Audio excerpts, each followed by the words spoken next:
Muy buenas noches, soy Pablo Molina y hoy seré su conductora aquí en Pauta Libre.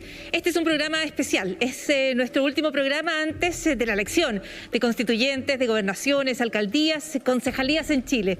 Es la última vez que nos reunimos antes de una votación en la que el país haga real la opción que conquistó con no pocos sacrificios a través de la manifestación, la movilización y principalmente dando un apoyo estruendoso a la opción apruebo y convención constituyente.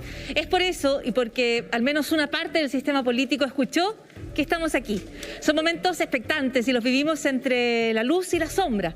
La conversación sobre los mínimos comunes que surgió para buscar acuerdos básicos para apoyar a las familias en la crisis de la pandemia se ha visto una vez más torpedeada por los gestos y declaraciones de una élite política, empresarial, corporativa que no deja pasar la opción de sorprendernos para mal. O no comprende o no quiere comprender. Y en eso nos va empujando a todos y a todas lejos de este lugar mínimo donde podemos encontrarnos a una especie de tierra de nadie.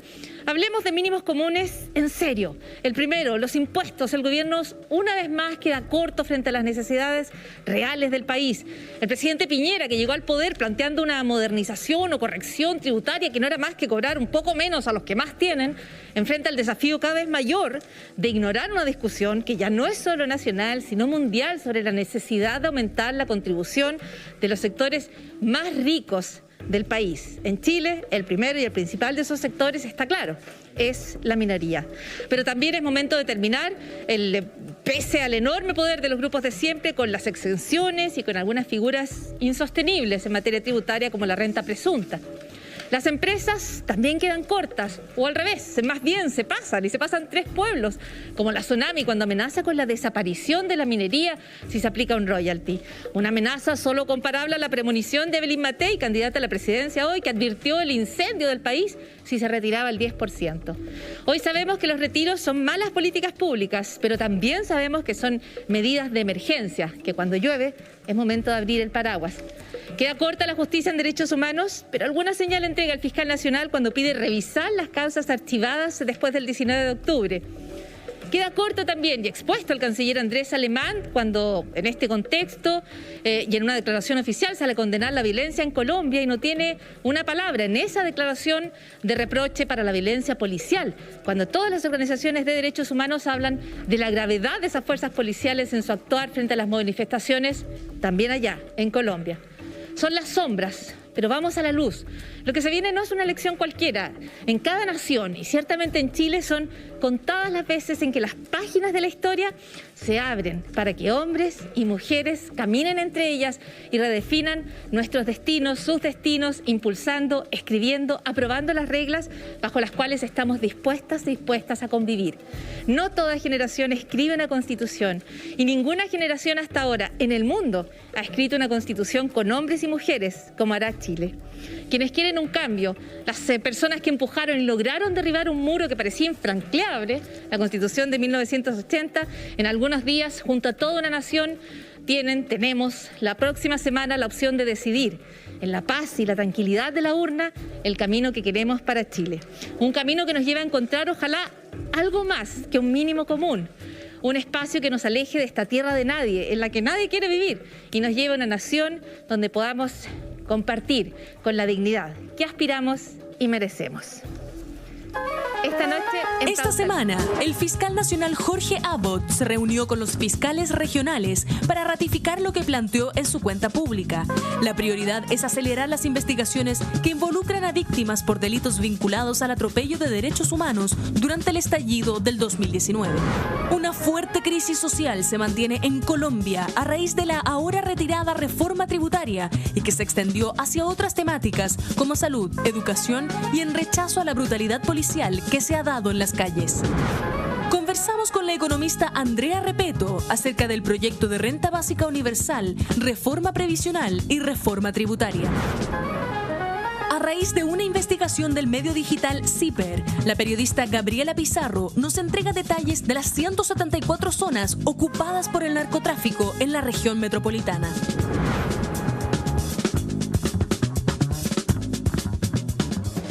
Muy buenas noches. Antes de comenzar el Pauta Libre de hoy, antes de saludar a mis compañeras en este panel, queremos hacer una mención para felicitar una iniciativa que se dio en estos meses de pandemia. TV Educa cerró un ciclo la semana pasada y es perentorio felicitar el esfuerzo y el proyecto que surgió desde Anatel, desde la Asociación de Canales, con el impulso de su presidente Ernesto Corona, y en conjunto el afán que logró aunar estos esfuerzos y entregar una señal que permitió a niños y niñas aprender y tener educación de calidad durante este periodo tan complejo. Las cosas buenas hay que resaltarlas, así que las felicitaciones son para Anatel, para su presidenta, su presidente, y esperamos que surjan más proyectos como este. Ahora sí, les doy las buenas noches y por supuesto lo primero es saludar a mis compañeras. Mónica González, muy buenas noches. Buenas noches, Paula Molina. ¿Cómo está usted? Buenas noches, Yasna. Estamos bien, estamos de Día de la Madre, ya queremos hacer una mención para aquello. Quiero saludar también, por supuesto, a Yasna Levín. Muy buenas noches, Yasna. Buenas noches, Paula. ¿Qué tal, Mónica? Queremos aprovechar de mandar un saludo también a nuestra compañera Alejandra Matus, que se encuentra todavía de vacaciones y ya se integrará a nuestro panel. Quisiera hacer una mención pequeñita para el Día de la Madre. Quiero saludar, por supuesto, a todas las madres, a las que están aquí, a las madres, a nuestras madres también, y aprovechar de recordar el mensaje con el que nació el Día de la Madre. Es una iniciativa de una hija que en Estados Unidos recibe un mensaje de su propia madre y que le dice: quisiera que hubiera un día, al menos un día, en el que se reconociera el trabajo, el esfuerzo de tantas mujeres. Es esa iniciativa, es esa idea de reconocer un trabajo que todavía no se reconoce adecuadamente, que todavía no cuenta con los apoyos necesarios, que todavía no cuenta con políticas públicas que efectivamente hagan un poco menos difícil, o entreguen una mano en una tarea que es diaria, que es permanente y que se desarrolla con muchísimo esfuerzo y a veces con muy pocos recursos para tantas y tantas madres en Chile, por ejemplo, aquellas que además son jefas de hogar y son muchísimas. Así que quería recordar aquello en este día. Tenemos pauta libre, por supuesto, y tenemos muchísimos temas para conversar. Yo mencionaba las elecciones porque de verdad que estamos frente a momentos tan expectantes de nuestra historia. 5 días nada más. Bueno, tenemos esta opción de ir a votar, tenemos esta opción de integrarnos a las páginas de la historia. Yasna, hablemos de cómo llegan estas candidaturas hasta este día tan importante electoral. Sí, 5 días se cerró la campaña, se cerraron las donaciones también. Y yo creo que vale la pena preguntarse por la integridad de nuestra democracia frente a estas inminentes elecciones y hacerlo sobre la base del financiamiento de esa democracia, del financiamiento de las candidaturas y de los partidos políticos, porque buena parte del descrédito de nuestra política ha tenido que ver con una injerencia desmedida del dinero en la política. Y si bien en el 2015 se implementaron una serie de reformas para reducir ese gasto y por lo tanto los montos de las donaciones, para hacerlas más transparentes y para evitar que no fueran corporativas sino que individuales, hay ciertas prácticas que persisten y que aún siendo legales, creo que vale la pena preguntarse si son legítimas y si aportan al desarrollo de la democracia. Ha existido un seguimiento de la Fundación Sol sobre la base de los datos del servicio electoral al tipo de donaciones, a la manera en que se convierten en dispositivos de apoyo ideológico a un sector. En el plebiscito del año pasado ya se experimentó que casi un 90% del financiamiento fue a la opción rechazo. Por lo tanto, es un financiamiento ideológico y que proviene de un poder económico. En esta ocasión, de acuerdo a la investigación que estoy mencionando, han existido 6 grupos o familias que aglutinan el 88% de las donaciones, todas las de estos grupos, todas a partidos políticos de la derecha. Ni un solo peso para ningún partido de la oposición. Pero además se ha hecho de una manera en que se esquiva esta norma de que las donaciones tienen que ser individuales y no corporativas. Porque las hacen, por ejemplo, el grupo Ibáñez Atkinsons, 6 miembros de la familia, hermanos, primos, da lo mismo. En el caso de los Solari del Río, que son el segundo grupo familia que más dona, 11 miembros. Entonces, por separado cumplen la norma, pero sumados se trata de una familia que controla un grupo económico y que suma dimensiones en magnitudes de donaciones que exceden, por lo tanto, la norma si son sumados, insisto.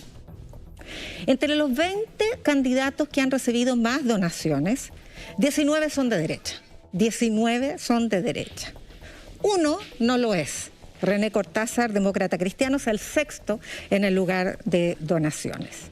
Él, dicho sea de paso, ha recibido donativos del presidente de Moneda SED, donde se administra parte del fideicomiso ciego del presidente Piñera. Por nombrar un ejemplo de la manera en que se busca capturar voluntades políticas, quisiera indicar cómo la Fundación Sol ha desglosado las donaciones del presidente de la Confederación de la Producción y el Comercio, Juan Sutil, quien entre los cerca de 50 millones de dólares que donó, diversificó en la mayor parte candidatos de la derecha, 3 demócratas cristianos, ellos son Jorge Correa, Jorge Cash, Guillermo Larraín, y algunos independientes como Mariana Elwin. Entonces es importante, reitero, esto es una actividad legal y recibirlo también es legal, pero es importante que personas que son independientes den pruebas de que son independientes no solo de partidos, también de intereses. Sutil también ha donado a 3 candidatos de pueblos indígenas, entre ellos Santos Reinado, que presta servicios para la Forestal Mininco. Quiero decir que los candidatos y las candidatas a constituyentes y a cualquier cargo de representación popular tienen su perfecto derecho y tienen un fácil mecanismo para apretar un botón y rechazar las donaciones. Tienen 5 días para hacerlo. Y creo que hubiera valido la pena que lo hicieran, porque estamos en un proceso que tiene tal relevancia para el desarrollo de la democracia que dar muestras de autonomía respecto del poder económico es crucial. Esa es la mirada de Yasna sobre el financiamiento para las candidaturas. Yo creo que atendidos esos hechos, lo fundamental hoy es, durante los próximos días que quedan, para quienes no hayan ya tomado su convicción, es ir a buscar entre las candidaturas, no solo aquellas que sean más visibles, porque, por ejemplo, tienen mayor financiamiento, sino que aquellas que efectivamente representen parte de este impulso de cambio que cada una de nosotras expresó en la intención de ir a una convención constituyente. Mónica, ¿algún comentario sobre financiamiento?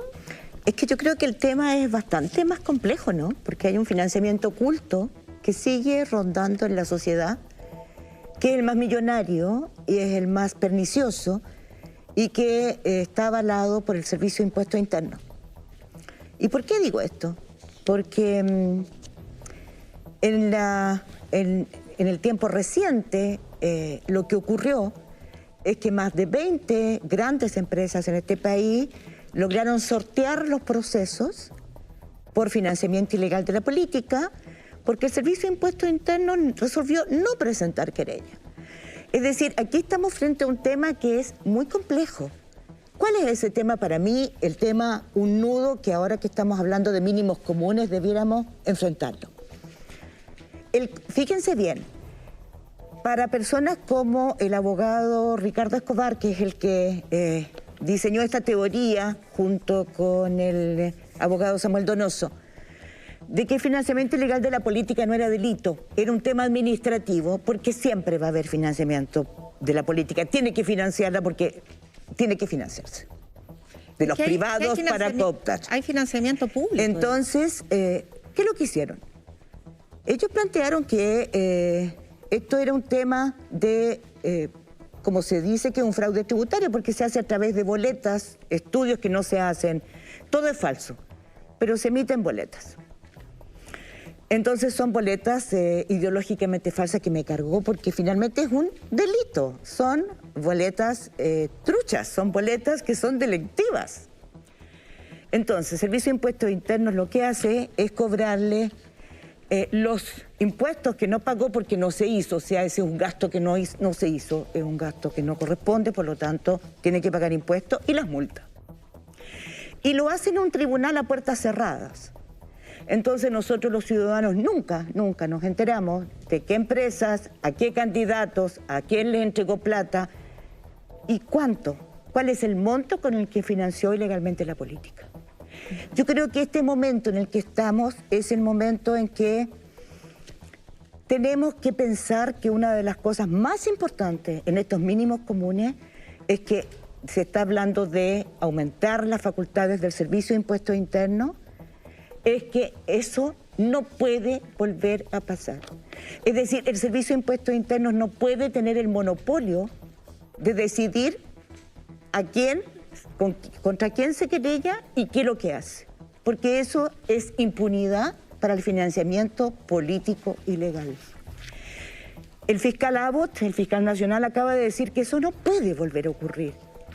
O sea que nosotros necesitamos abrir, o sea, hay demasiados monopolios para abrir procesos, para querellarse, que es la única posibilidad de abrir un juicio, en temas que son cruciales para la calidad de la democracia. Porque a veces se nos olvida que tenemos otra pandemia, que es la pandemia de la corrupción, que nos corrompió el alma. Cuando Sokimich, Penta, tantas empresas cooptaron este sistema para una ley de pesca, para un royalty minero que salió del computador del jefe jurídico de Sokimich. Eso es traicionar la voluntad pública. Vamos a ir a votar en 5 días y es clave que el sí no vuelva a hacer nada que traicione nuestra confianza. Son los mínimos comunes, ¿no es cierto? Aquellos lugares donde la ciudadanía confía en las decisiones de estas instituciones. Tú mencionas la corrupción, Mónica, y esta semana, o hace algunos días, Espacio Público presenta su encuesta junto a Ipsos. Y me llamó muchísimo la atención que dentro de los problemas que las personas consideran, los aquejan de manera personal, no solo societal, sino cuáles son los problemas para la sociedad, cuáles son los problemas que usted considera son importantes para usted y le afectan a usted. Las personas mencionan la corrupción política entre los puntos más altos. Sí. Donde yo creo que hay una cuestión que es tremendamente positiva en aquello, y que es que la corrupción no se percibe como algo que está allá lejos o que la masticamos en un lugar, sino que está y nos afecta. Y yo creo que sentir y comprender que nos afecta es un paso bien importante para luchar contra ella, detenerla y realizar los cambios estructurales, los cambios del andamiaje, como tú dices, que yo creo que están ahora en conversación, en juego, o que se abren a la cancha cuando tenemos una convención. Sí, lo que pasa es solo un alcance, es que el tema del financiamiento de la política, justamente después de los hechos que recuerda Mónica, que fueron tan dolorosos para el desarrollo democrático, es que se legisló y se acometieron una serie de reformas para hacer esto más transparente, para regularlo. Entre otras, la más importante a mi juicio, que se estableció un financiamiento público de la política. Los candidatos y las candidatas van a tener devolución de los recursos en la medida en que, o en función de la cantidad de votos que tengan. Los partidos políticos inscritos reciben financiamiento público, y eso es para emparejar la cancha, para que candidatos independientes y candidatas independientes tengan las mismas opciones que candidatos de partidos políticos consolidados. Entonces, por eso que yo pongo tanto énfasis, ¿por qué aceptar financiamiento privado? Por eso mismo es importante entender y no callar y no ocultar que a pesar de que se legisló, se dejó un forado. Y hay un forado en la ley. Y eso no se puede seguir ocultando a la ciudadanía, porque se legisla y quedamos contentos, como con los medidores inteligentes. Se legisló, bravo. Se legisló a favor de la ciudadanía. No. Aquí hay una cantidad de leyes, como la que acaba de ser en el retiro con las rentas vitalicias, ¿no? Que tenemos un problema grave. Entonces, hay leyes que salen del Congreso, y eso es importante, con un forado donde se anida, donde pone su huevito la corrupción. Y la corrupción es sistémica. Entonces, es importante que sigamos abriendo los ojos. Como tú decías, Paula, si la encuesta dice que la ciudadanía está consciente, bienvenido sea, porque hasta hace poco tiempo no había conciencia de cómo se burlaba la confianza. Y sin confianza ciudadana en la política, en cómo se legisla, la democracia no funciona, y es ella la que está en peligro, no solamente en Chile, en América Latina. ¿Por qué? Entre otras cosas, por una corrupción sistémica. La confianza ciudadana, cómo no herirla, cómo fortalecerla, cómo recuperarla, es parte del proceso político que esperamos empiece a vivir con tanta fuerza este 2020.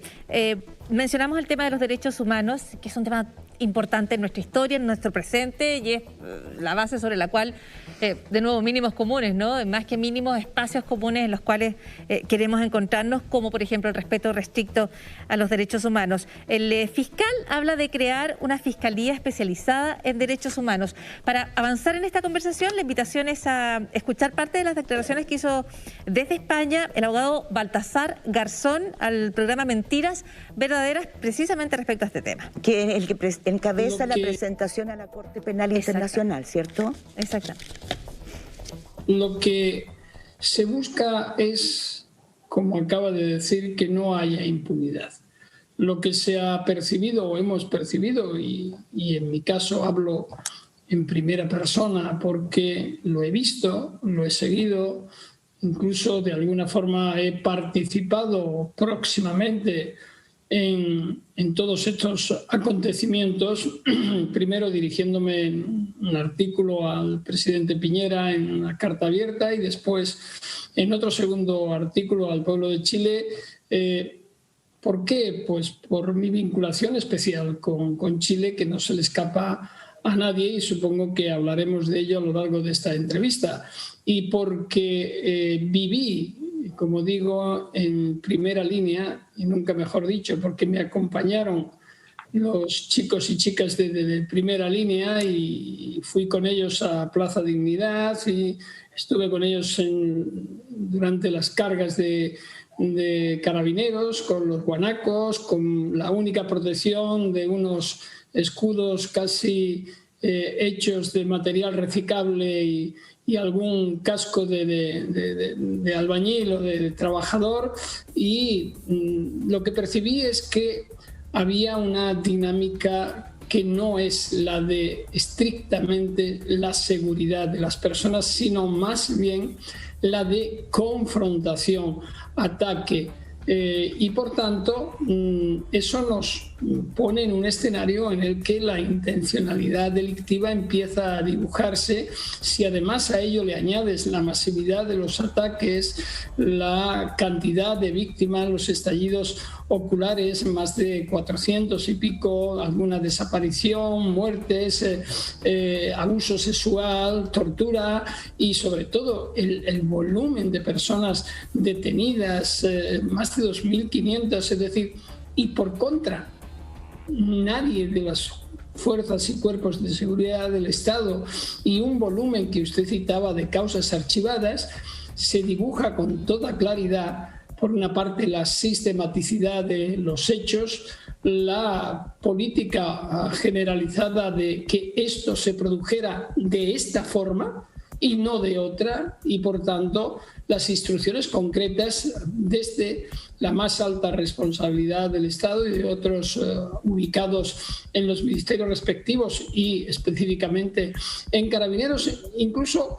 el propio general de Carabineros, que en vez de descalificar las acciones o los abusos policiales, incluso decía que había que seguir en esa línea. Es decir, todo ello conjunto y la falta de respuesta de una investigación efectiva, independiente, destacando y excepcionando aquellas iniciativas de representantes del Ministerio Fiscal que han hecho un trabajo encomiable y que se resalta en la misma denuncia, nos han llevado a considerar que la Fiscalía de la Corte Penal Internacional debe de tener conocimiento de estos hechos, debe tener conocimiento de que no se están implementando los mecanismos de investigación efectivos ni independientes, y por tanto entraríamos en lo que de hecho les solicitamos a la Fiscalía, es decir, abran un caso, abran un examen preliminar, pregúntenle al Estado qué está haciendo, y a partir de ahí, si se constata, como nosotros creemos, que no hay una intención de investigar y no se corrige ese rumbo, pues entonces avancen en esa investigación. Mi mensaje final es que estamos a tiempo de corregir el rumbo que en muchos países se está tratando de imponer de unas dinámicas neoliberales muy perjudiciales para el gran volumen de la población, que tenemos que humanizar la economía, que tenemos la responsabilidad de ser ciudadanos. Ser ciudadanos y no hacer nada es la mayor irresponsabilidad que existe. No podemos decir que nos solucionen los problemas otros. Somos nosotros quien tenemos que tomar participación. Es nuestro futuro. Y si no nos gusta quien nos lo está administrando, hay que manifestarlo, denunciarlo y demostrar por qué razón no es así. Y exigirle a esos líderes que no nos engañen, que no nos manipulen, que nos digan realmente cuáles son las soluciones. Todos sabemos que en política se dice una cosa y a veces se hace la contraria. Pero no es lo mismo mentir que estar en la firme posición de cumplir y luego no poder hacerlo. Eso hay que explicarlo muy bien, eso es muy pedagógico, es un sistema de salud pública, es un sistema de educación pública, de acceso. ¿Para qué nos vale? ¿Para qué nos vale la educación en Chile si cualquier persona tiene que pagar $5.000 mensuales para estar en una universidad de élite? Eso no es igualdad. Eso es selección por el origen y por los beneficios obtenidos que se obtienen con el trabajo de miles y centenares de miles de personas que no pueden llegar. Por tanto, estos son los temas que hay que denunciar. Ese es mi mensaje. Y respecto del presidente Piñera y de las personas que se identifican en la denuncia, que asuman su responsabilidad, que faciliten todos los medios para que se produzca la investigación y que el pueblo es el que tiene que ser protegido, no los funcionarios del Estado que han quebrantado presuntamente su norma sagrada, que es la de servicio público a los ciudadanos. La seguridad del Estado, la seguridad nacional es la de todos los ciudadanos, no la de aquellos que deberían proteger a los ciudadanos. Ahí están algunas de las declaraciones de Baltasar Garzón. Toma varios temas, Baltasar Garzón, Mónica González. Bueno, el tema central yo creo es que hay una presentación ante la Corte Penal Internacional. Nuevamente Chile ante la Corte Penal Internacional. Hay que decir y recordar que la premisa básica, ¿no?, para que se acepte, se acoja el caso chileno, es que haya denegación de justicia, es una de las premisas en Chile. Y yo quisiera decirles que si nos atenemos a los hechos, solo hechos, no es mi opinión, pareciera que sí.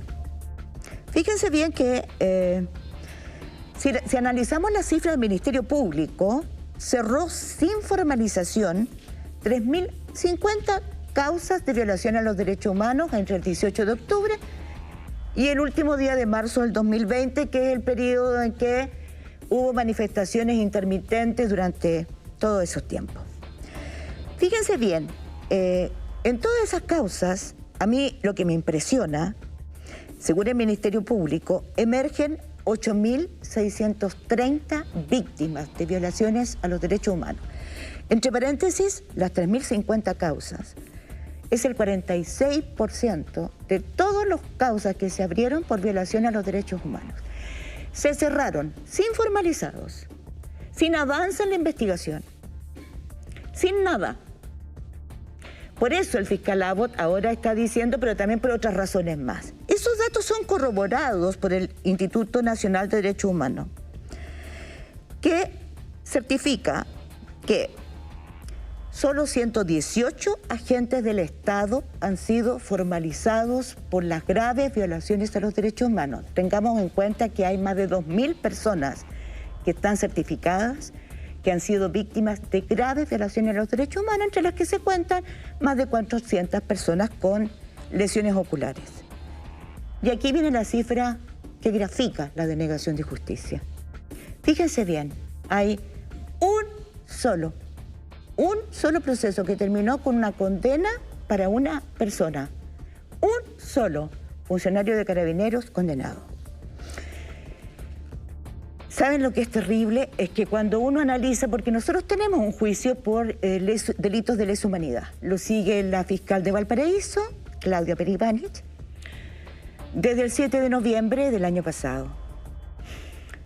Ahí han declarado el ex director general de Carabineros, el actual general director de Carabineros, la alta comisionada de Derechos Humanos, con todos los informes que hizo, la misión que mandó a Chile, y los 4 generales que tenían puestos de mando en los operativos policiales.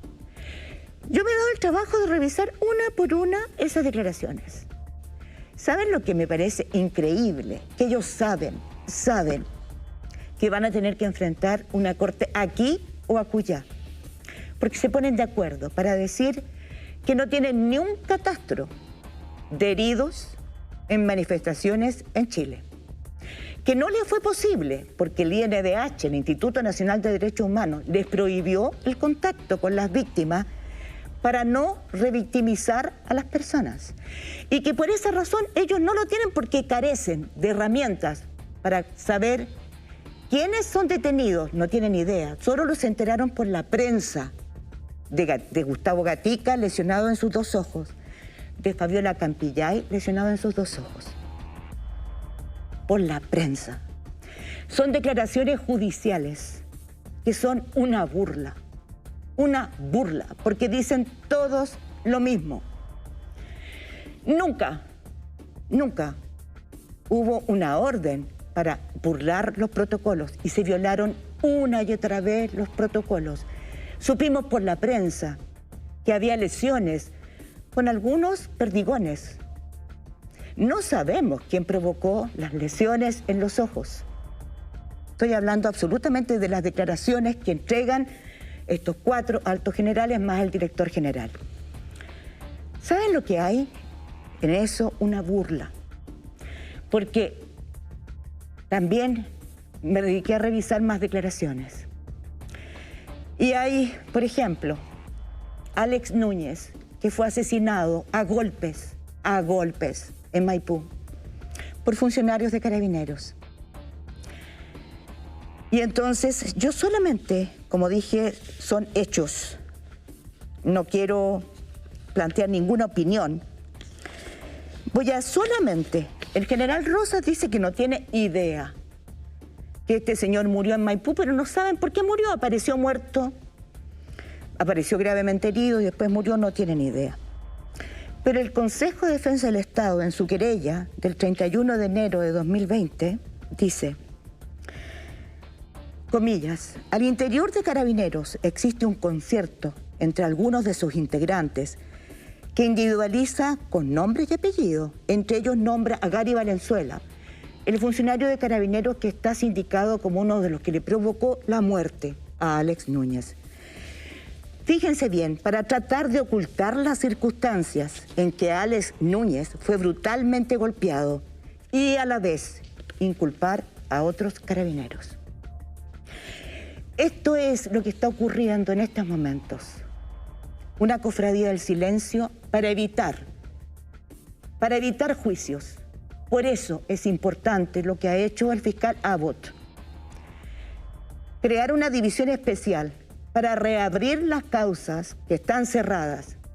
Porque lo que no puede ocurrir es que una vez más pasemos por la indignidad de que en Chile se deniegue justicia para casos tan violentos, tan brutales, como las violaciones de derechos humanos. Porque ¿saben qué?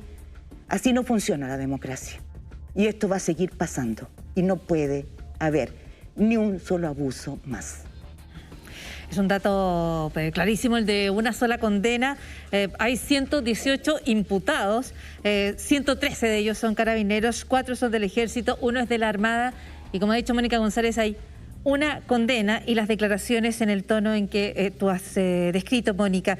El fiscal Abbott no solo ha anunciado esta necesidad de la unidad especial, ha planteado la falta de recursos, que no cuenta con recursos policiales específicos para hacer estas indagaciones que evidentemente requieren de herramientas particulares. No se puede, hay un consenso internacional en que no es posible analizar los delitos vinculados a violaciones a los derechos humanos como se analizan otros delitos. En ese sentido, el llamado a buscar los recursos específicos, los recursos que tiene que tener el Servicio Médico Legal para hacer estas indagatorias, a mí me parece de parte del fiscal necesario, prudente y oportuno. Yasna. Sí, yo creo que esta instrucción del fiscal Abbott, junto con la presentación a la Corte Penal Internacional, son dos hechos que representan una alarma frente a la impunidad. Y es importante entender qué significa la impunidad, porque cuando la impunidad se produce respecto de delitos comunes, hay un daño enorme a las víctimas, hay un daño enorme a la seguridad pública. Pero cuando la impunidad se produce respecto de delitos de derechos humanos, lo que hay es un daño a la civilización, a los valores civilizatorios. Por eso hablamos o por eso alertamos respecto de la posible violación de connotación delitos de lesa humanidad. Y me parece súper interesante recoger algunos de los argumentos de la presentación que se ha hecho ante el Tribunal Penal Internacional, porque revela uno de los aspectos claves que está ocurriendo en la Fiscalía y en la justicia. Y es cuando se refieren a la calificación fraudulenta de violaciones a los derechos humanos como delitos comunes. Estuve mirando una investigación que encargó el Instituto de Derechos Humanos a un consorcio de universidades sobre cómo actúan la justicia y los fiscales frente a nuevas figuras penales. Una de ellas, que se promulgó recién en 2016, es la que se refiere a tortura, tratos crueles y degradantes. Y no se está aplicando, porque es una ley que no tiene jurisprudencia. Entonces los fiscales y a veces los jueces y las juezas tipifican estos delitos como lesiones, incluso cuasi delitos de lesiones o a lo sumo lesiones graves. Y se realiza una encuesta en esta investigación que estoy citando a juezas, sobre todo juezas mujeres, y les preguntan, bueno, ¿cuándo cree usted que se configura el delito de tortura? Y ellas dicen, bueno, cuando se aplica desnudez y electricidad al interior de un recinto policial. O sea, el umbral de la barbarie de la tortura quedó tan alto producto de la dictadura que una golpiza brutal, un desnudamiento, algo que no sea aquello que acabo de describir, pero que es claramente tortura, no es tipificado como tal, a pesar de que lo establece la ley. Y creo que la impunidad es bien importante entender la repercusión que tiene respecto al principio de no repetición, porque cuando hay impunidad, hay condiciones para que las violaciones a los derechos humanos se repitan. Y entonces yo me pregunto, aquello que está ocurriendo hoy día en Colombia, esas violaciones brutales que hemos visto por video y que también vimos acá, ¿cuántas tal vez, no estoy en condiciones de asegurar, cuántas de ellas no se hubieran producido si esa policía colombiana hubiese mirado que en la experiencia chilena, cuando se acometieron esos actos barbáricos, se juzgaron? Como no se juzgaron, quizás cuántos de ellos se sintieron con la libertad de decir, bueno, en Latinoamérica estas cosas pasan cuando hay estallido. Bueno, yo creo que Colombia, lo vamos a hablar luego con María Teresa Ronderos, tiene, o sea, la cantidad de víctimas, de desaparecidos, nuevamente los tiene en estos días, ¿no? En estos pocos días Colombia tiene 34 muertos. Nosotros tenemos 34 en el estallido. 34 víctimas fatales. Yo solamente quiero decir una reflexión. Si alguien cree que nos vamos a sacar la Corte Penal Internacional, la Comisión Interamericana de Derechos Humanos o los juicios por lo que ocurrió entre el 18 de octubre y el 30 de marzo del 2020, yo creo que están muy equivocados.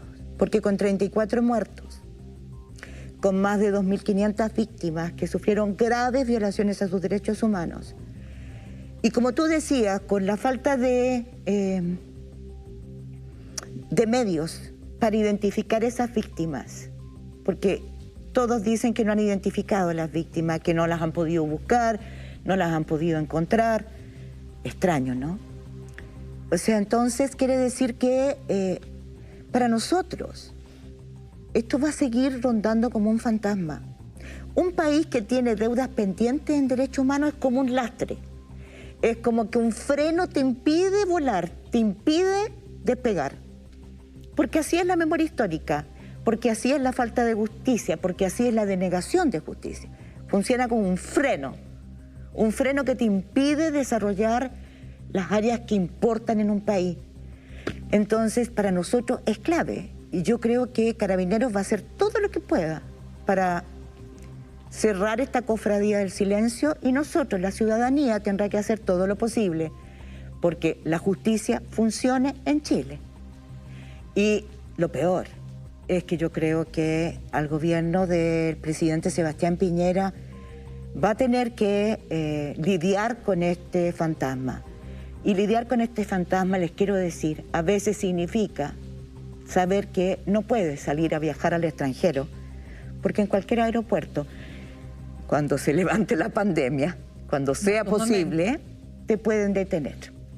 Así funciona y así le pasó no solamente al general Pinochet, a varias otras personas de distintos países que violan los derechos humanos, porque para eso está el sistema judicial mundial de respeto a los derechos humanos.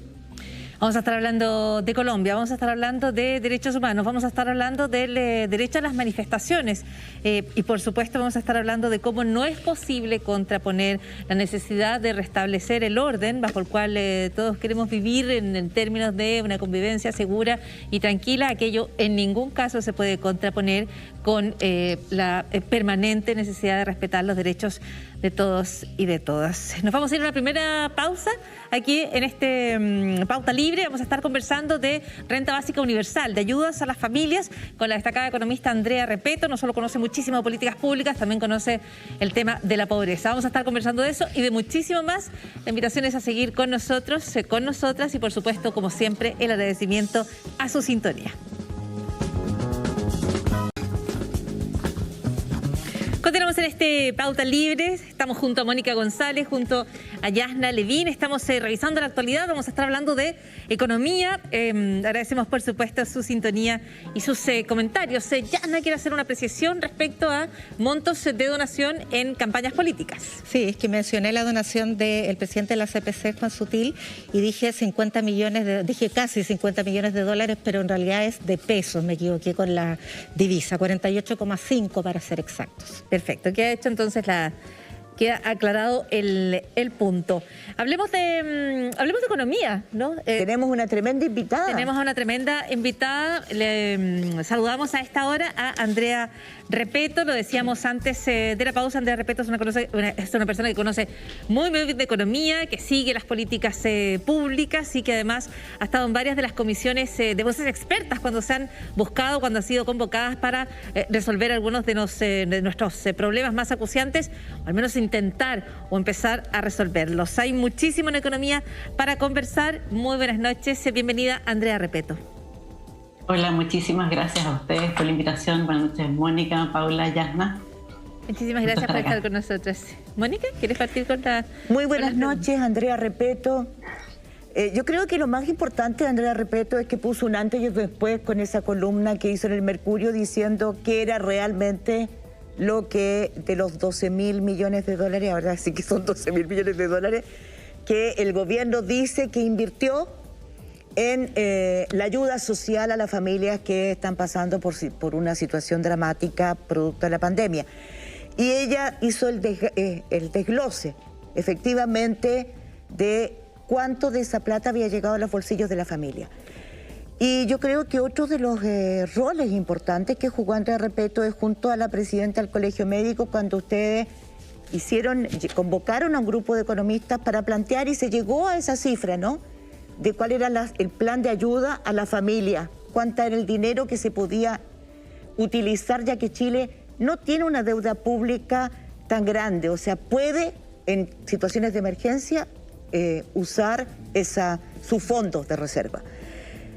¿Pensó alguna vez, que me gustaría que la gente que nos está escuchando sepa, qué posibilidades hay de que de verdad tengamos una renta básica universal? ¿Y cuál es el monto que podríamos aspirar con esa renta que está en los mínimos comunes y que es básica para que las familias de Chile puedan enfrentar la emergencia? Bueno, gracias Mónica por la pregunta y por los piropos también. ¿Qué es lo que necesitaban las familias a lo largo de la pandemia? son certeza es lo que debimos haberle dado el primer día. Llevamos más de un año en esto. Necesitamos darle certeza de que iban a poder llegar a fin de mes, de que el Estado les estaba pidiendo que se quedaran en sus casas, que no fueran a trabajar. Muchas de las personas son informales y trabajan en el día a día, ganan sus ingresos en el día a día y que iban a poder financiar sus gastos más necesarios. Eso es una parte de la certeza. La otra parte tiene que ver con el empleo, que una vez que el virus estuviese controlado, los empleos iban a estar ahí todavía. Y en ese trabajo que se hizo a partir del empuje de Isquia Siches, que después lo tomó el gobierno y hubo una negociación con los senadores de la Comisión de Hacienda, se decidió utilizar 12.000 millones de dólares para la pandemia. El año pasado se utilizaron como 4.500 de ellos, ¿no? Quedaron muchos fondos todavía dando vuelta y ahora el gobierno en los últimos meses ha estimado que en realidad podría este año dedicar aún más. Entonces eso nos da un espacio para entregar más ayudas, para entregar las ayudas que debimos dar el año pasado, que ahora se están empezando a entregar. El gobierno cambió su modalidad de entrega de apoyos sociales, hoy día está haciendo algo que es mucho más amplio en muchos sentidos. No solamente porque hoy día está llegando al 80% del registro social de hogares, sino que porque y quiere llegar al 100%, eso es lo que anunció, sino que quitó un requisito que era muy restrictivo para las familias. Solo le estaban llegando fondos a las familias que tenían a lo más 100.000 pesos per cápita en sus hogares. Y hay un conjunto muy, muy amplio de familias que ganan más que eso, pero se estaban quedando fuera. Entonces, este IFE que está entregando ahora, abril, mayo, junio, en que se está gastando prácticamente todo lo que se gastó en el año pasado, en esto incluso más, en 3 meses, más que los 12 últimos meses, es lo más cercano que tenemos a esa renta universal. Eso tiene un costo de 5.500 millones, el extenderlo al 100% del registro social tiene un costo de 6.000 millones, son fondos que tenemos, que fueron dispuestos en ese trabajo que se hizo el año pasado y que no se gastaron, y que ahora sabemos que hay más. En la medida que sean gastos transitorios, también podemos endeudarnos otro poco. Chile está en una posición fiscal súper privilegiada, tiene menos deuda que cualquier otro país emergente, prácticamente no creció la deuda fiscal el año pasado, podemos endeudarnos a tasas muy bajas. Entonces hay espacio para asegurarse que podamos dar estos 3 meses, quizá un monto algo superior, aspirar a superar la línea de la pobreza con una familia de 4, es un monto un 25% más alto, eso es lo que subiría, y estar disponible a que si el virus no se controla en 3 meses, a seguir manteniendo esos apoyos porque son necesarios, no se puede vivir sin esos apoyos y el Estado no le puede pedir a las familias no trabajar sin darle apoyo suficiente. Andrea, precisamente por lo que usted acaba de decir al final, de que si el virus no se controla, cosa que no lo sabemos, porque nadie tiene, en este momento sabemos cuándo vamos a salir, ni cuándo, ni cómo, el financiamiento, porque si hay que prolongar ayudas. ¿Por qué ha sido tan difícil llegar hoy día a esto que es como una verdad histórica que la teníamos hace tanto tiempo, pero nos decían que éramos antipatriotas, que esto de las exenciones tributarias, ¿no? O insinuar que hay que subir el impuesto a la minería cuando es una pelea que llevamos 25 años en el Congreso intentando tener un royalty minero que nos permita subir los impuestos a nivel de los otros países desarrollados y respetables y democráticos. Pero ¿por qué las exenciones democráticas ha sido tan difícil? ¿Por qué? ¿Cuál es el nudo? ¿Cuál es el conflicto de interés que hoy día parece abrirse por fin a un consenso para obtener financiamiento para las ayudas que necesitan las familias? Yo separaría 2 cosas ahí, Mónica. Uno es que hoy día podemos financiar las ayudas sin hacer cambios en los impuestos. Podemos hacerlo porque tenemos ahorros importantes. Teníamos 12.000 millones y todavía queda una cantidad interesante de ese monto. También tenemos esta capacidad para endeudarnos. De verdad, tenemos un nivel de deuda fiscal que de verdad es privilegiado. Llegamos a estas circunstancias en una posición muy favorable. Pero sí vamos a necesitar recaudar más, y eso es algo que sabemos hace mucho tiempo. Tenemos una recaudación fiscal, el tamaño de nuestro Estado, los ingresos que tiene el fisco, son más o menos lo mismo en relación al PIB que lo que tenía hace 30 años, el año 91. Con reformas tributarias de por medio y con todo lo que se ha tratado de hacer, el único periodo en que hemos tenido más recaudación ha sido cuando el precio del cobre está alto. Y el país ha crecido, PIB per cápita, no sé, 2,5 veces más alta, y tenemos exactamente el mismo tamaño del Estado.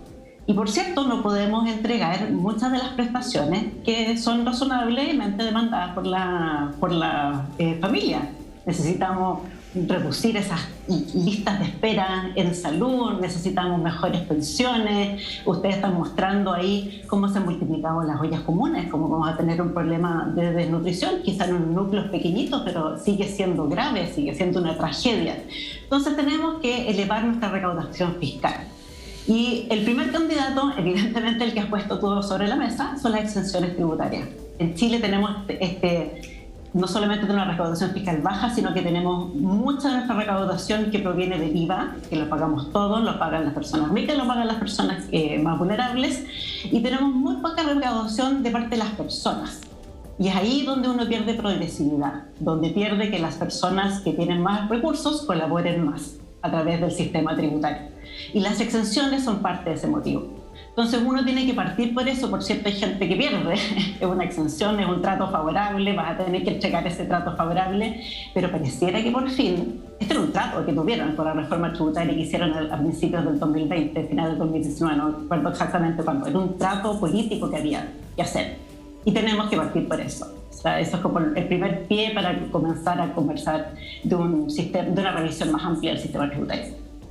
Andrea, el problema con la revisión del sistema tributario y con las reformas tributarias que se han acometido es que cada vez que se pronuncia la palabra impuesto hay una verdadera vorágine de declaraciones alarmistas, casi terroríficas y apocalípticas del mundo empresarial que se ve afectado, según sea el caso o para dónde apunta el impuesto, con el consiguiente lobby, que es un poco más recatado y un poco más discreto. Pero cuando uno escucha al presidente de la SONAMI, por ejemplo, diciendo que se va a acabar la minería en Chile si se impone un royalty, o cuando se dice que el impuesto a los superricos no recauda y más encima propicia la fuga de capitales, o cuando se dice que el alza del impuesto corporativo no tiene tampoco ningún resultado real, ¿cuánto tiempo puede soportar este nivel de falsedades o de distorsiones de la realidad? Y sería importante además que tú nos dieras un par de datos respecto de, o para por lo menos desnudar estas alarmas tan apocalípticas, si puede ser. Yo sé que son muchos los impuestos. Un sistema que recaude más y tenemos que buscar los mecanismos para hacerlo de una forma que proporcionalmente lo ponga a las personas que son más ricas. Tenemos una concentración de la riqueza, tenemos una desigualdad muy grande. Es absurdo pensar que uno quisiera hacerlo de otra forma. Pero tiene que buscarlo también de alguna manera en que sea factible de hacer. Entonces, ninguno de estos extremos de la discusión son suficientemente realistas como para sentarse a pensar y decir, ¿sabes qué? Echémosle para adelante de esta forma. El sector privado por lo general no colabora mucho. Hay todo un mundo que, como bien dices tú, Yasna, dice vamos a hacer esto y al tiro dice va a quedar la tendalada. Y hay otro sector que dice vamos a hacer esto y no va a pasar nada, entonces vamos a recaudar todo. Y la verdad, la realidad siempre está entre medio. Por ejemplo, si uno habla del impuesto a los súper ricos, que hay motivos teóricos muy buenos para hacerlo, tú tienes que tener un sistema apropiado para poder cobrar. Por ejemplo, necesitas saber quiénes son los dueños finales. No sabemos hoy día quiénes son los dueños finales de la empresa porque los entramados de las sociedades son complicados. Necesitamos mucha colaboración internacional porque si los capitales y las riquezas se van fuera del país y no sabemos dónde están. Pero ahí está la propuesta del impuesto, ahí está la propuesta del impuesto global a las corporaciones justamente para evitar esto de los paraísos fiscales. Por ejemplo, exactamente. Necesitamos colaboración internacional para hacer estas cosas. Necesitamos que impuestos internos tengan más habilidades. Tenga la capacidad, por ejemplo, hay cosas mínimas. El director de impuestos internos estuvo hace una semana o dos en el Senado y mostró un cuadro bien interesante que vale la pena buscar, que muestra cuáles son las capacidades de impuestos internos, no en relación a la OCDE, en relación a América Latina. Impuestos internos de Perú, impuestos internos de Uruguay, puede saber quién tiene en su cuenta corriente mucha plata. No en qué gastó ni cómo llegó, el saldo, nada más. Aquí tiene que pedirle permiso el director o un tribunal para poder mirar a eso. En Perú lo puede hacer automáticamente. Entonces le puede alertar a esas personas que tienen acumulado muchos fondos en una cuenta corriente que no conversa con sus otras actividades. Entonces necesitamos, hay buenos motivos para pensar en estos tipos de impuestos, pero también necesitamos sentarlos sobre una base en que los haga efectivos. Porque no va a haber nada más frustrante que seguir haciendo reformas tributarias que no van a recaudar lo suficiente y que van a seguir teniendo espacios elusivos. La estimación que hizo Michelle Horatzin hace unos poquito tiempo atrás es la evasión, por ejemplo, en Chile son entre 7 y 8 puntos del PIB. Tenemos que cerrar todo aquello para poder pensar en que vamos a hacer unas reformas que van a producir lo que queremos, tanto en recaudación como en quién efectivamente va a poner esos recursos. ¿De dónde se van a recaudar?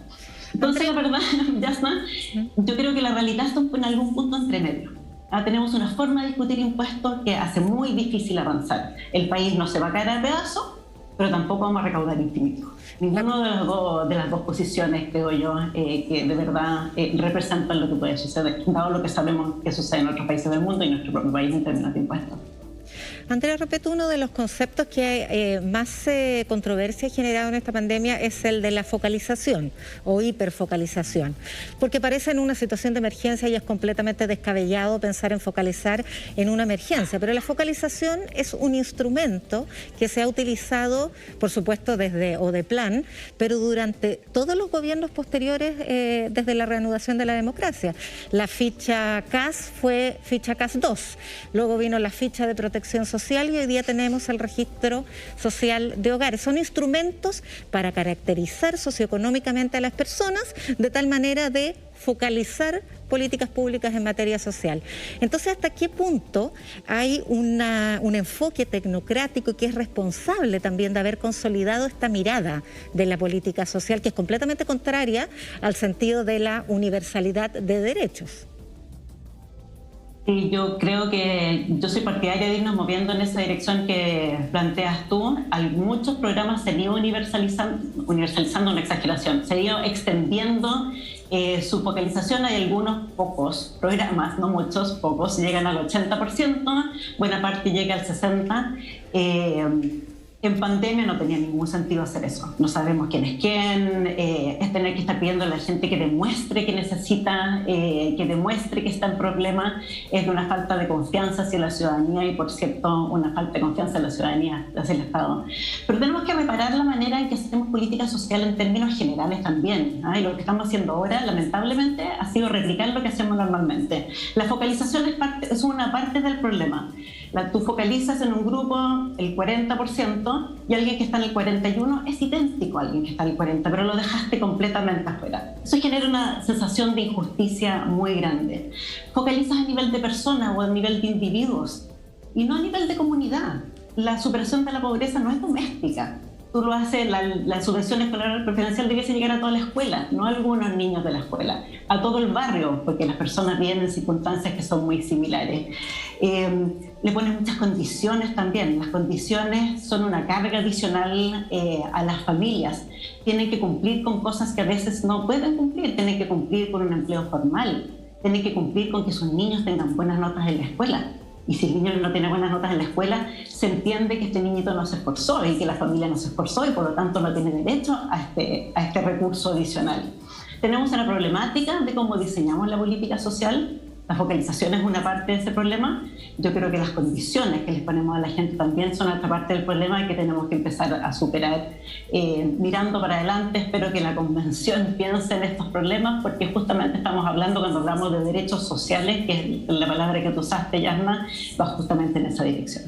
Andrea, justo cuando el país está hablando también de los mínimos comunes, de cuáles son los espacios donde nos encontramos, de toda la discusión que está tocando distintas áreas del tema tributario, de todo lo que estamos hablando sobre impuestos, si tú pudieras elegir una de las medidas a las cuales se le debería dar impulso ya, o en la cual nos podríamos encontrar todos y todas ya, ¿a cuál te referirías, a cuál elegirías? Bueno, yo elegiría ayudar a las familias en la emergencia de una manera de verdad sencilla y fácil. Entre esas cosas que no dije de la problemática de la política social, está algo que este país exige. A la gente debe postular. Yo creo que eso es lo primero que tenemos que sacar. Hay gente que no sabe que tiene este derecho. Imagínense a alguien que está en situación de calle.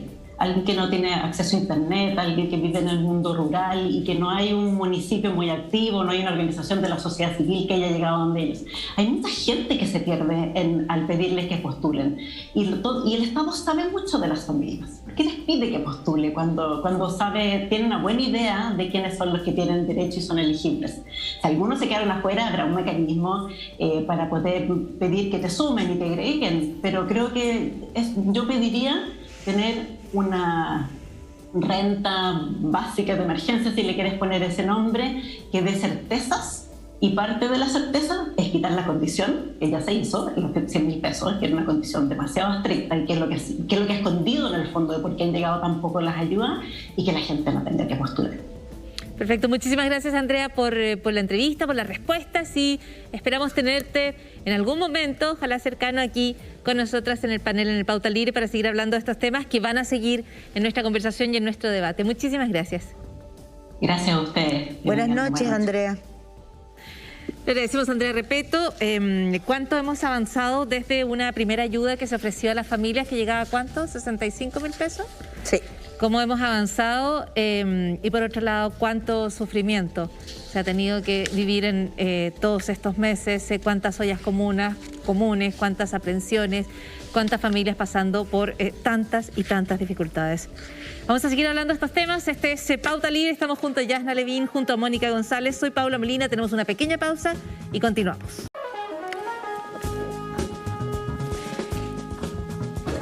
Ya estamos de vuelta. Ya continuamos con ustedes, estamos en este Pauta Libre, seguimos adelante con nuestra agenda, revisando la actualidad. Y la actualidad no solo nos tiene hablando de nuestros problemas, de nuestras dificultades aquí en Chile, estamos con todos los ojos y con el corazón también en Colombia. Y nos acompaña desde Barranquillas María Teresa Ronderos, que es periodista investigativa colombiana, es directora del CIP, el Centro Iberoamericano de Investigación Periodística. María Teresa, muchísimas gracias por estar con nosotros, conectada en esta noche con Santiago de Chile. Muchísimas gracias a ustedes, es un gusto estar acá. Yasna Levín va a partir con las preguntas. María Teresa, ¿qué tal? Fíjate que nosotros no podemos dejar de recordar una precuela que tuvieron en Colombia con una movilización muy masiva, también muy reprimida, poco tiempo después del estallido social en Chile, en octubre de 2019. Y por el mismo periodo ocurrió lo propio en Ecuador.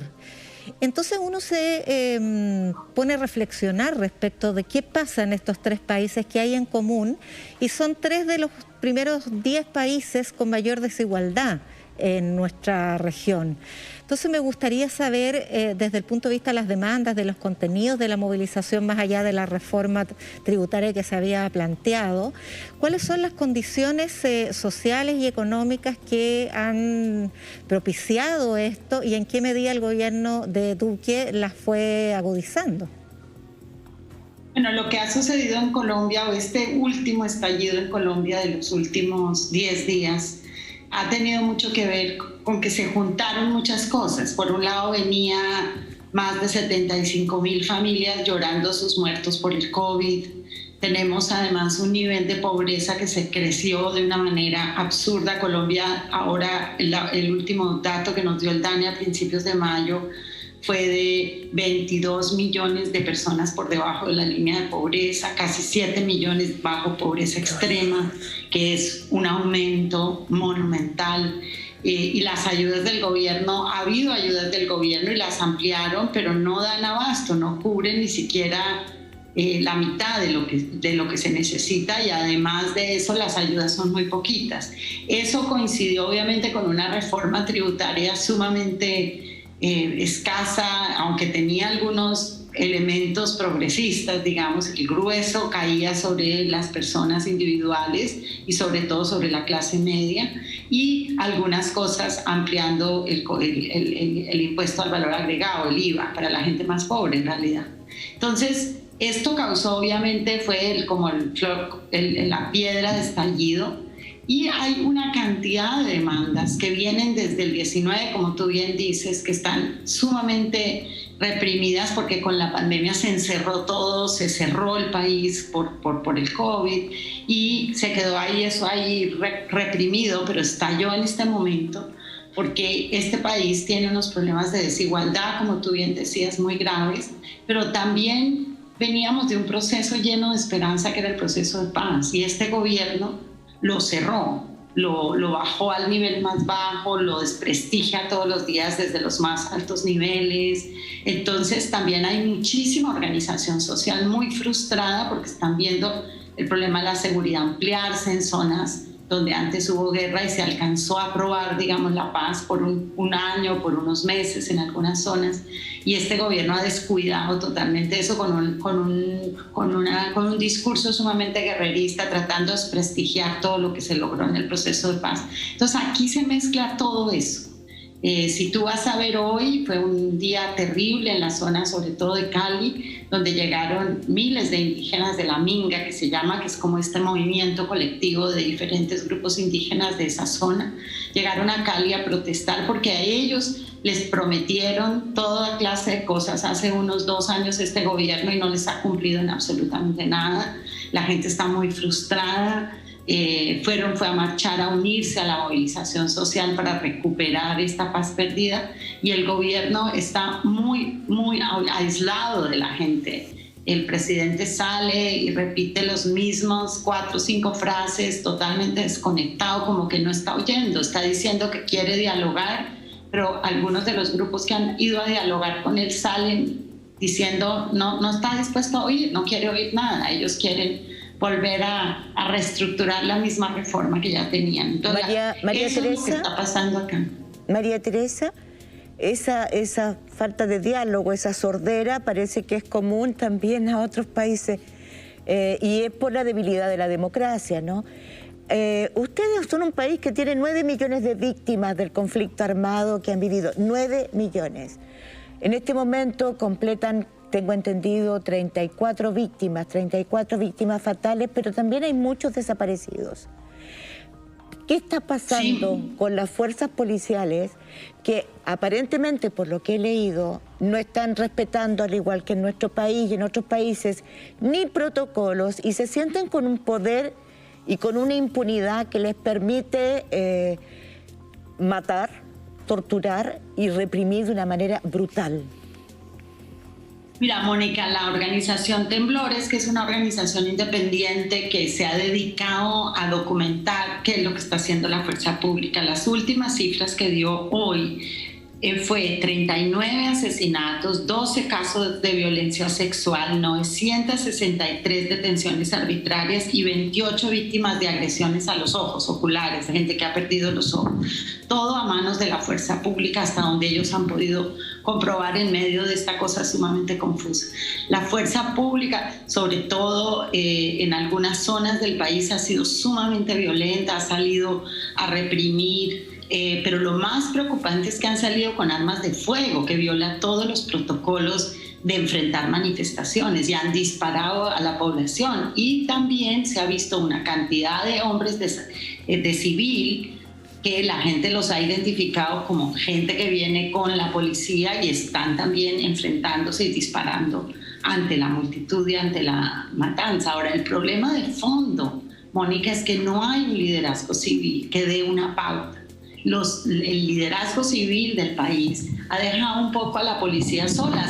Hace 2 días vi un video que es conmovedor, que era un grupo de policías filmando que le decían a sus propios jefes: no tenemos seguridad para salir, porque también murió un policía y ha habido ataques contra la policía, que son los muchachos policías que están en la calle, que también les han dado muy duro. En algunos casos incluso los han incendiado con sus centros donde ellos se reúnen, que se llama el CAI, que es como el Centro de Atención Urbana. Entonces es una policía que la han botado allá sin ningún tipo de protocolos, ni de limitaciones, ni de discurso, al contrario. Y además el Ministerio de Defensa, y ustedes saben que en Colombia la policía es un cuerpo que depende del Ministerio de Defensa por razones históricas y no de la fuerza militar. Y en algunas zonas, por petición de algunos congresistas, ha salido también los militares. Y en una escena que vimos todos que nos impresionó mucho es la fuerza, digamos, el comandante militar formando a la policía como si fuera tropa del ejército. Que absolutamente no es el caso, porque debería ser un cuerpo civil que está ahí para proteger a la gente. Han perdido el norte, han perdido cuál es su papel en la sociedad, y en gran parte la movilización ha seguido y seguido porque la gente está muy dolida por sus muertos, con toda la razón. La mayoría de los muertos, Mónica, son muchachos y muchachas jóvenes, son chicos artistas que estaban en la calle celebrando, cantando, jóvenes deportistas de 17, 20, 22 años, son gente que no estaba haciéndole nada mal a nadie, están tratando de luchar por un país mejor y que se merecen un futuro mejor y están luchando por eso. María Teresa, ¿cuál es el camino entonces? Porque lo que tú nos estás describiendo es una pesadilla, y es lo que nosotros estamos viendo todos los días, ¿no?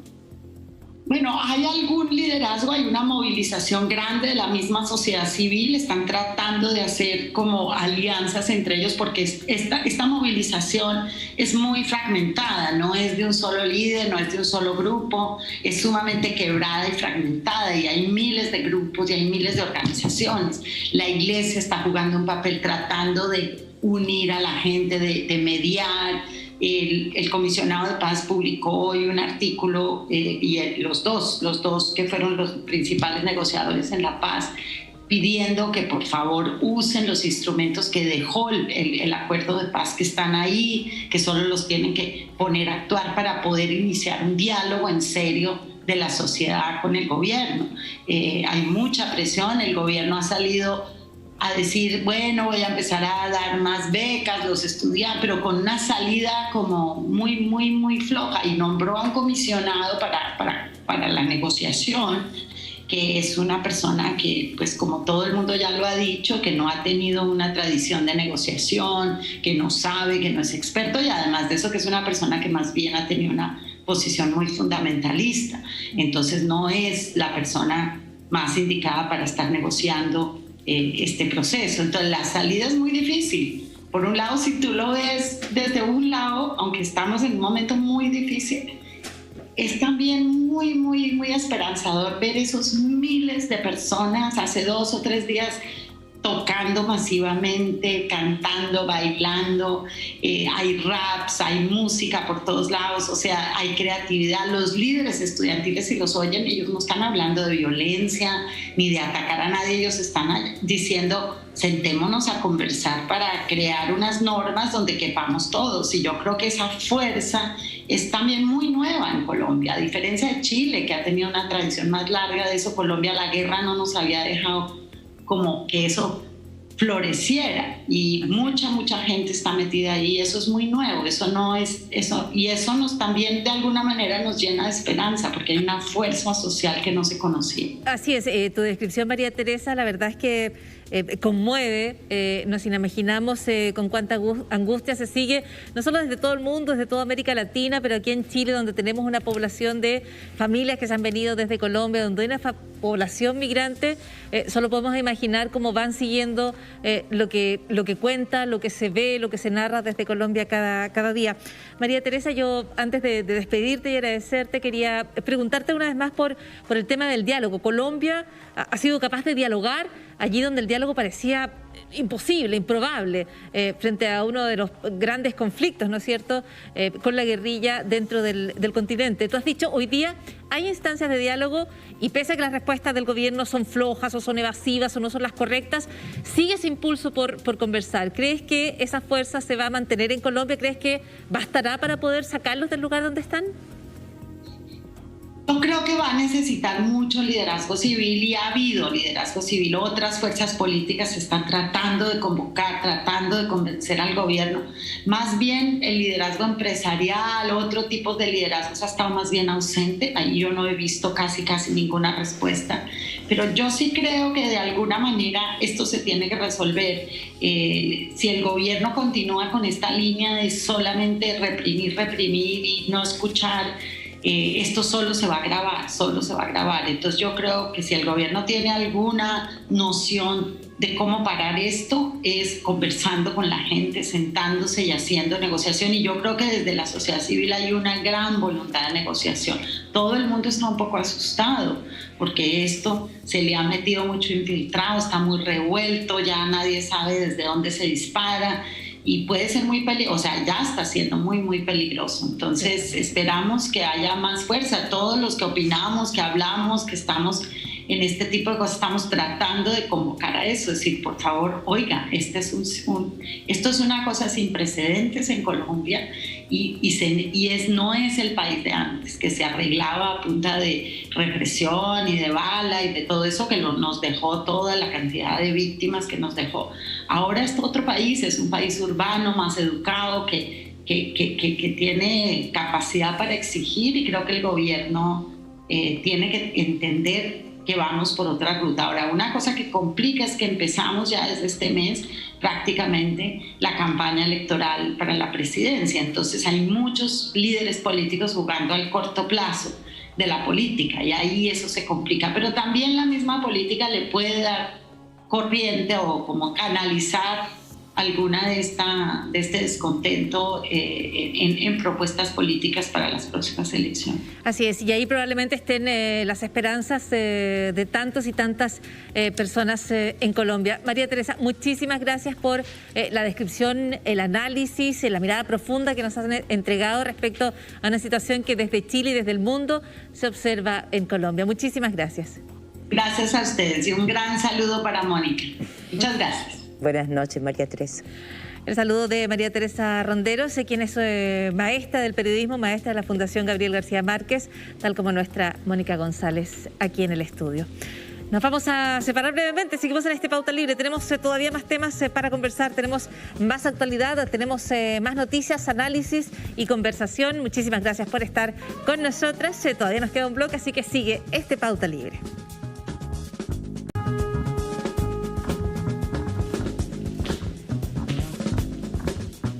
Ya estamos de vuelta, esto es Pauta Libre, estamos en el último bloque del programa.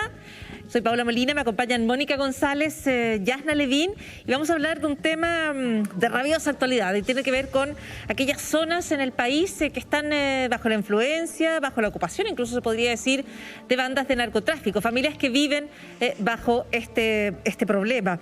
Son 174 villas, barrios que se encuentran en esta situación y que han sido identificadas en un reportaje de CIPER. Su autora, una de sus investigadoras, Gabriela Pizarro, está con nosotros aquí en Pauta Libre. Muy buenas noches, bienvenida. Hola Paula, hola a todas. Muchísimas gracias por estar con nosotros. Mónica González, la primera pregunta para Gabriela.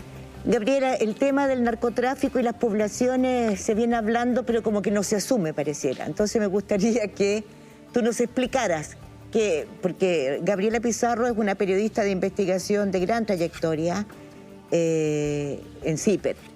Entonces me gustaría saber en esta investigación cuánto tiempo duró, cómo lo hicieron para determinar cuáles son las zonas ocupadas por el narcotráfico en el Gran Santiago. Sí, mira, lo que hicimos fue, esto demoró más de un año de trabajo, no solamente mío, sino que de todo un equipo de CIPER, del Centro de Investigación Periodística de la UDP, de Pablo Regada, que es un ingeniero que nos ayudó a armar como toda la geolocalización de los servicios, en fin.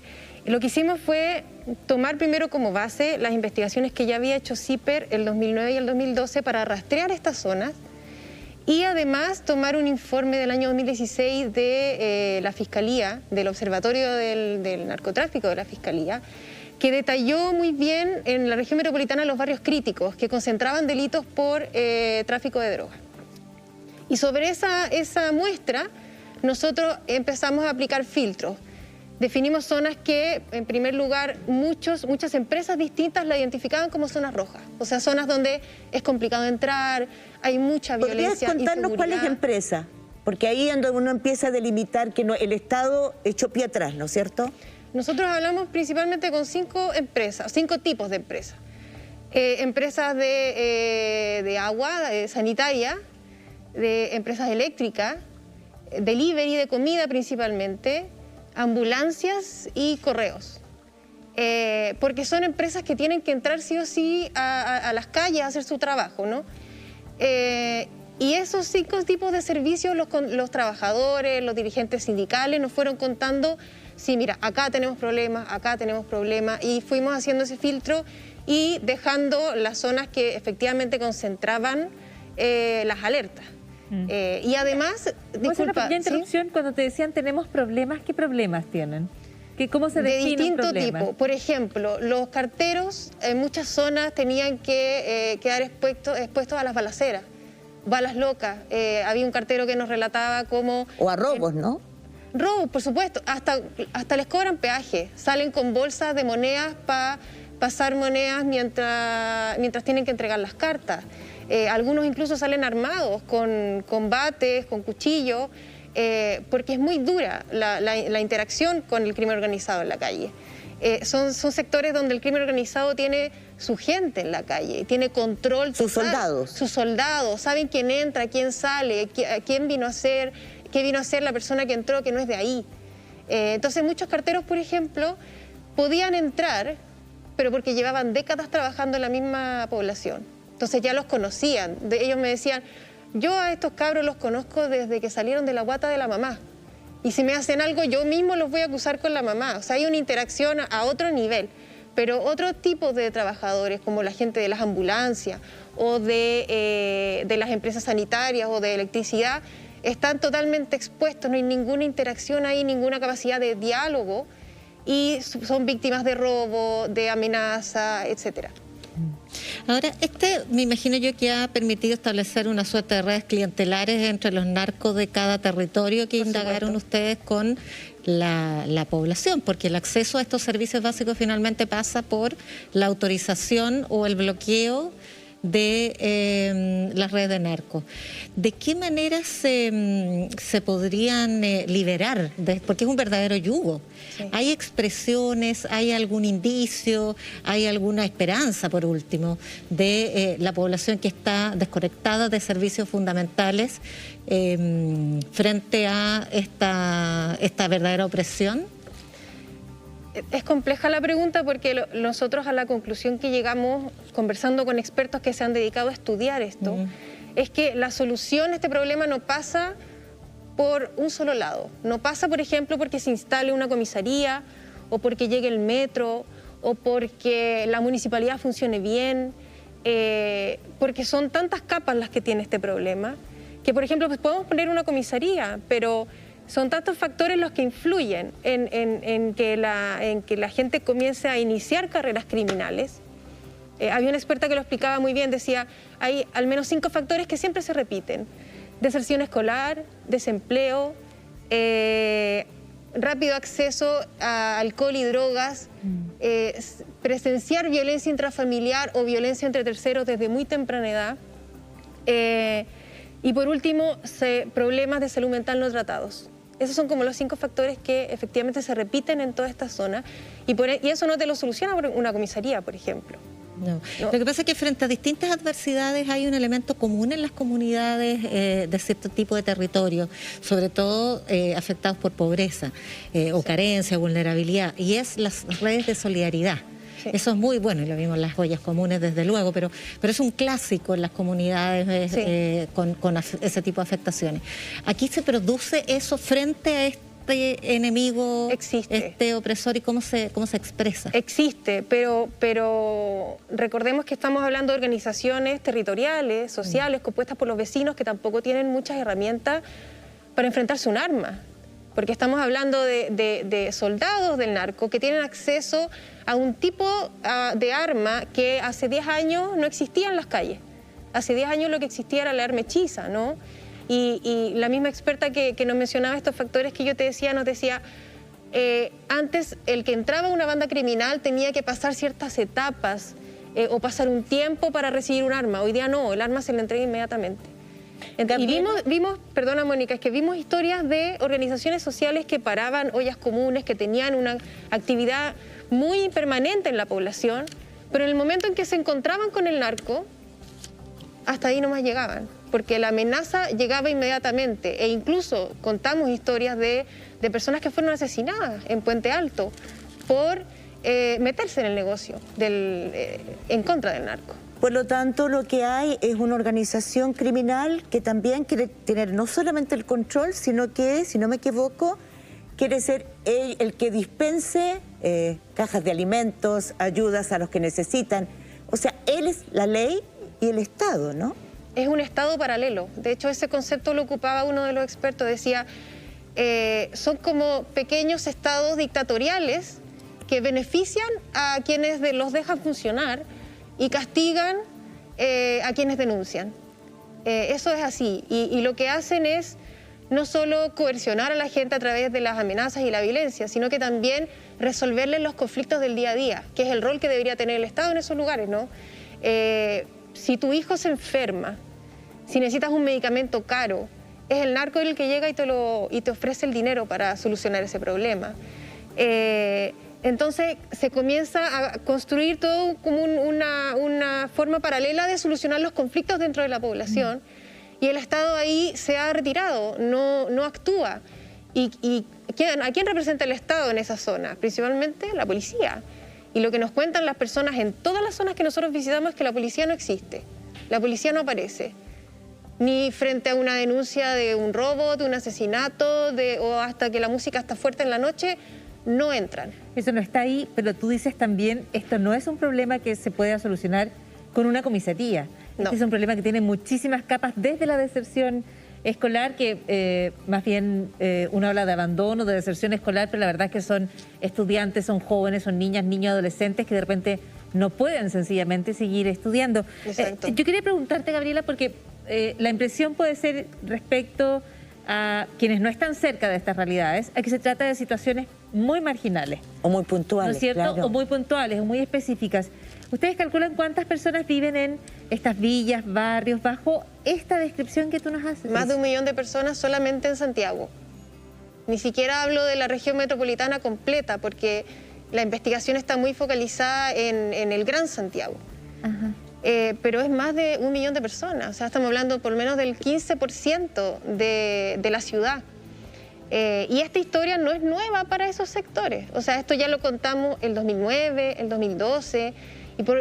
Y probablemente hay mucha gente que va a enfrentarse a esta información, a este reportaje, va a leer los textos, va a ver el mapa y va a decir, pero esto no es nuevo, si esto lo estamos sufriendo hace mucho tiempo.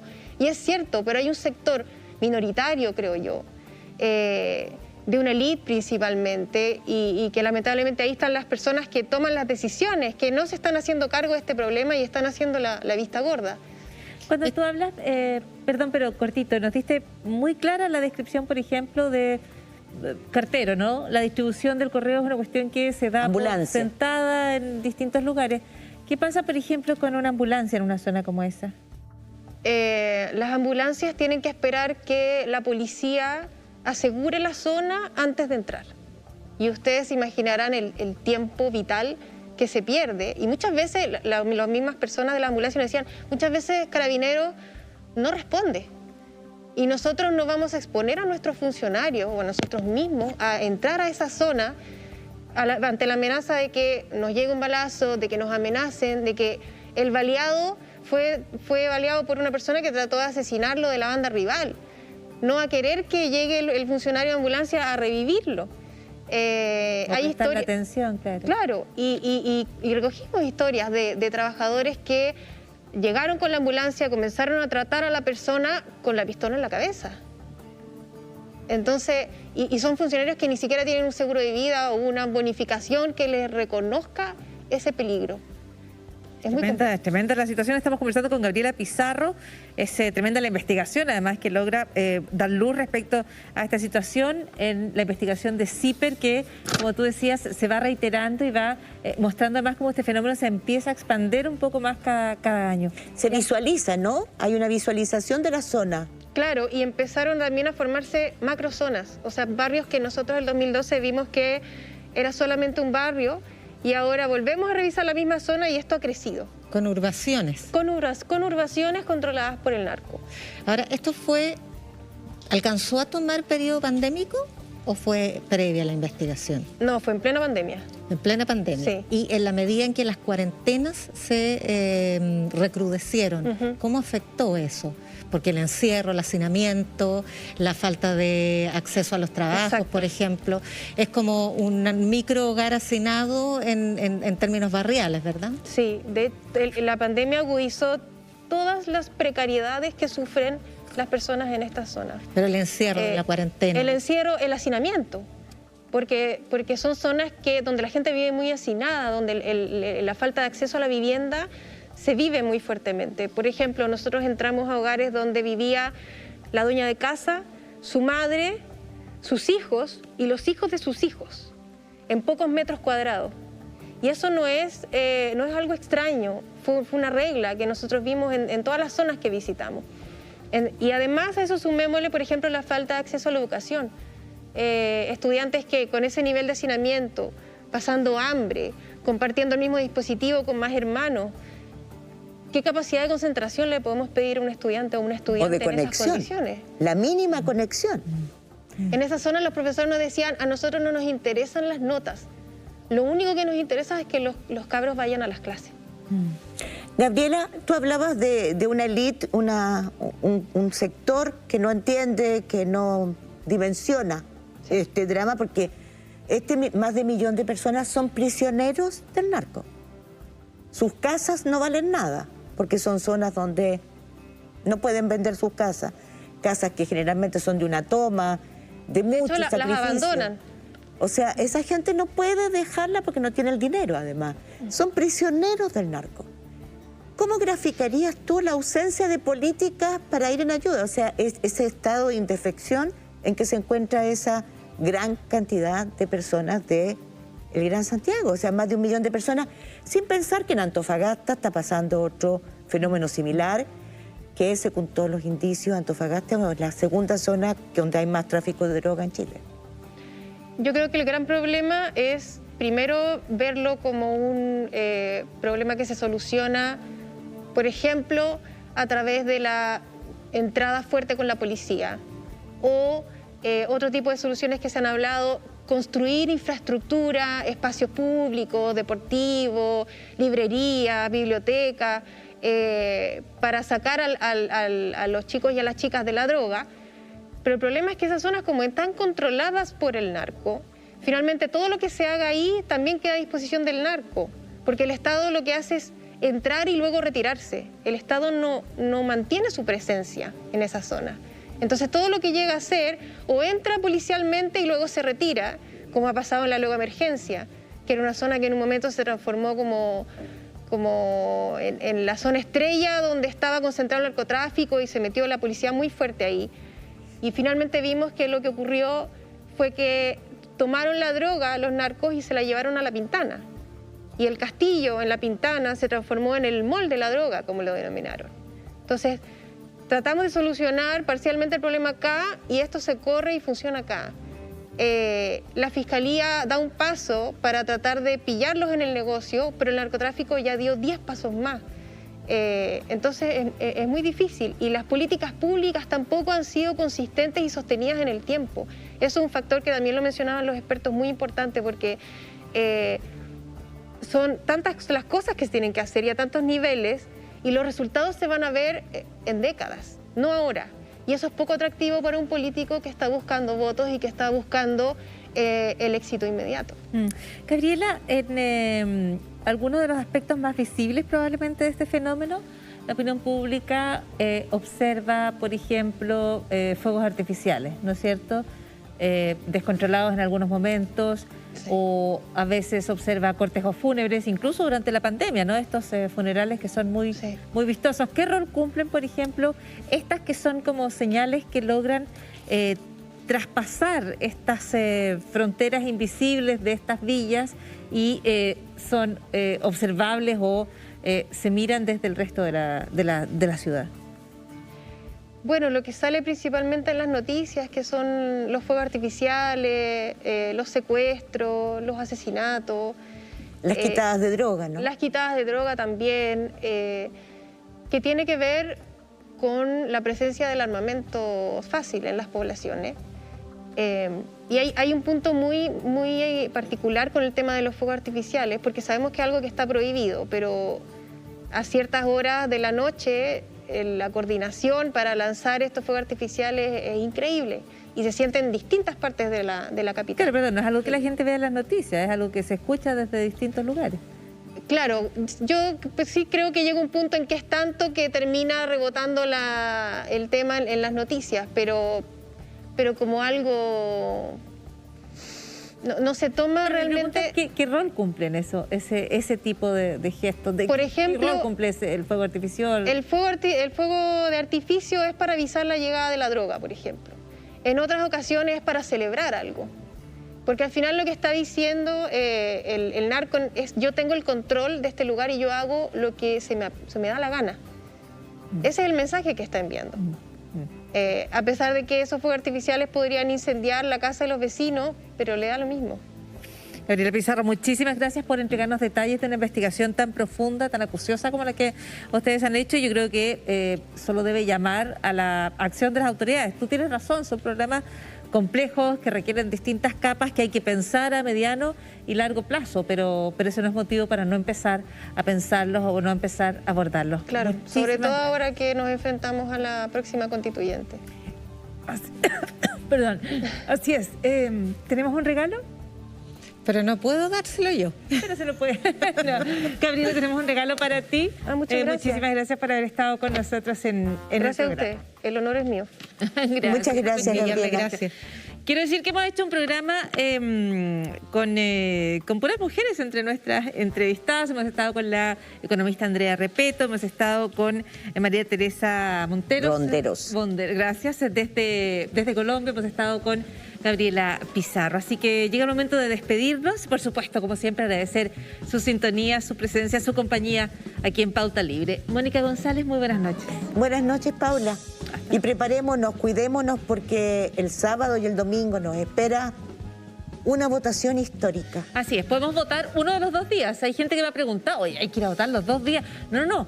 Vamos a votar un solo día y vamos a votar con hartas ganas, con harta fe, con harta esperanza. Pero hasta las 6. ¿Perdón? Hasta las 6. Y hasta las 6. Son días, se normalizó el horario. Perfecto. Gracias, Paula. 1.000.000 de gracias. Gracias, Mónica. Buenas noches. Augusto. Muy buenas noches. Vamos a estar, por supuesto, cubriendo todas las elecciones. Vamos a tener toda la información aquí en la red. La invitación es que a seguir conectadas con el canal y hasta el próximo fin de semana.